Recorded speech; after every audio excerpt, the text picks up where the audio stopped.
लो चो, let's see the question. A motor runs at 220 volt, 220 volt पे रन होती है।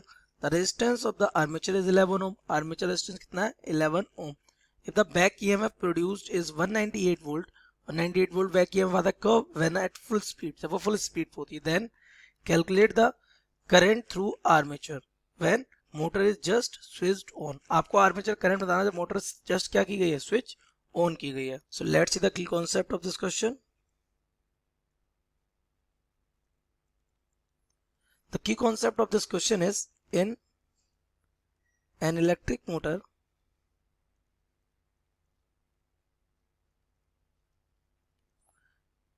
a coil, जिसको हम क्या आर्मेचर बोल देते हैं क्योंकि आर्मेचर के ऊपर ही कॉइल रहती है ना, is rotated in a magnetic field। वो कॉइल रोटेट हो रही होती है किसमें? मैग्नेटिक फील्ड में। मैं बताता हूँ कैसे। ये हमारी एक कॉइल रहती है, कॉइल में बहुत सारे टर्न्स होते हैं ये, और हमारा इधर क्या एक मैग्नेटिक फील्ड होता है। इस कॉइल में क्या रहता है? करंट रहता है, जिसकी वजह से एक टॉर्क लगता है। वो टॉर्क इसको क्या कराता है? रोटेशन कराता है। तो डेफिनेटली फ्लक्स जो हो रहा होगा वो क्या हो रहा होगा? चेंज हो रहा होगा। सो मैग्नेटिक फील्ड में अगर ये रोटेट करेगी तो due to rotation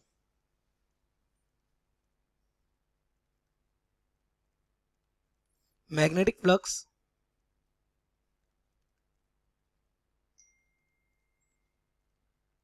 linked with it is variable, that is changes with time। Time के साथ क्या होता है? चेंज होता है। अब अगर फ्लक्स चेंज हो रहा है तो भाई Faraday's law,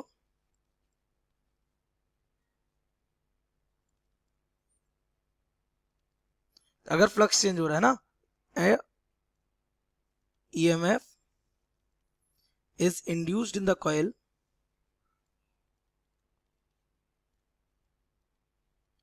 which is called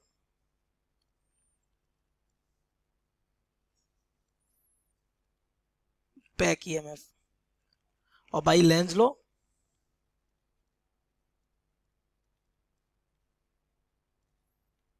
it opposes, इसकी जो डायरेक्शन होती है बैक ईएमएफ की वो है ना, तो it opposes the cause that produces it. जो इसको प्रोड्यूस करेगा वो इसी को क्या करेगा? अपोज करेगा। किसके अकॉर्डिंग? लेंज लॉ के अकॉर्डिंग। तो यहाँ पर हमारा ये चलने वाला है कि अगर बैक ईएमएफ होगा तो हमारे अप्लाइड वोल्टेज क्या कर देगा? कम कर देगा। बट आपको क्या चाहिए? जब मोटर जस्ट स्टार्ट हुई तो when motor is just started, flux change कितना होगा? जीरो। तो बैक ईएमएफ भी कितना हो जाएगा? Back EMF is equals to zero. अगर बैक ईएमएफ जीरो तो पूरा का पूरा पोटेंशियल ईएमएफ क्या होगा? जो हमने क्या किया? अप्लाई किया। So hence V becomes directly कितना? 220 वोल्ट।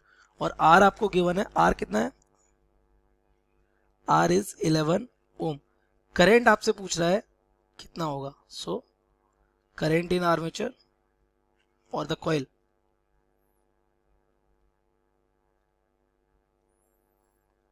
ये हमारा हो जाएगा I is equals to V upon R, Ohm's law से। तो वोल्टेज कितना है हमारा? 220, क्योंकि बैक ईएमएफ जीरो है और ये 11, तो I हमारा आ जाएगा कितना? 20 एम्पियर। और यही हमसे पूछा है, this is the current in armature. So I hope you have understood it well. Best of luck.